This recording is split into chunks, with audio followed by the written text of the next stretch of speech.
साथ लोग ये कह रहे हैं कि अब खरीदा जाए कि नहीं खरीदा जाए, लगातार ये दाम में बढ़ोतरी, लगातार गिरावट दर्ज। एक बार हम जाना चाहेंगे विवेक के पास। देखिए हमारा संवाददाता है और सराफा बाजार में भी मौजूद है। विवेक, बाजारों की क्या हलचल तेज हुई है?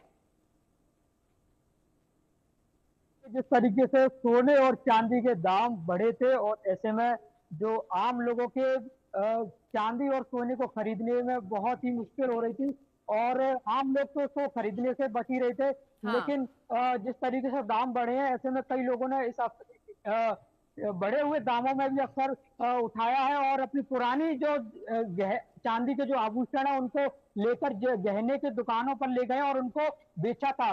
लेकिन अब जिस तरीके से जो बजट पेश हुआ है और उसके पहले से ही जो हम देखें सोने और चांदी के जो दाम है वो लगातार गिर रहे हैं।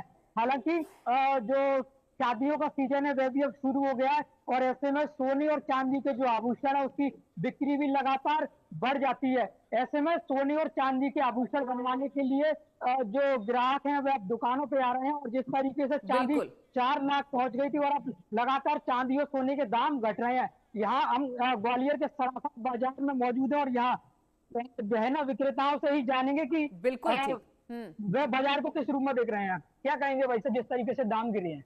दाम गिरे अच्छा है, ग्राहक के लिए, सामान्य ग्राहक के लिए ज्यादा अच्छा है क्योंकि उसको खरीदने में थोड़ा सा आसानी हो रही है। 20% करीब सोने के दाम घटे हैं और 35% का चांदी में मद्दा है। थोड़ा सा और मद्दा आ जाएगा तो ग्राहक में थोड़ा अंतर आएगा। आप क्या कारण मान रहे हैं जिस तरह सोने चांदी के दाम बढ़ रहे हैं?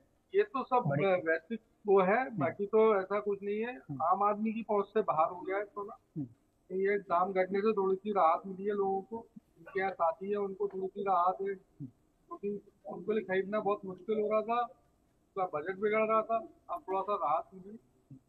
देखिए ये सराफा व्यापारी दुकानदार है और उनका कहना है कि जिस तरीके से दाम बढ़े थे ऐसे में ग्राहकों में मायूसी छाई हुई थी, ग्राहक कम जी। नहीं आ रहे थे। लेकिन जिस तरीके से दाम घटे हैं तो कहीं ना कहीं अब बाजारों में फिर से एक बार जो रौनक है वह लौटी है और जो ग्राहक है वह आभूषण खरीदने के लिए दुकानों पर पहुंच रहे हैं। बिल्कुल दुकानों तक पहुंच रहा है और देखिए विवेक लगातार जानकारी भी दे रहे हैं। सर आपके पास आना चाहूंगा।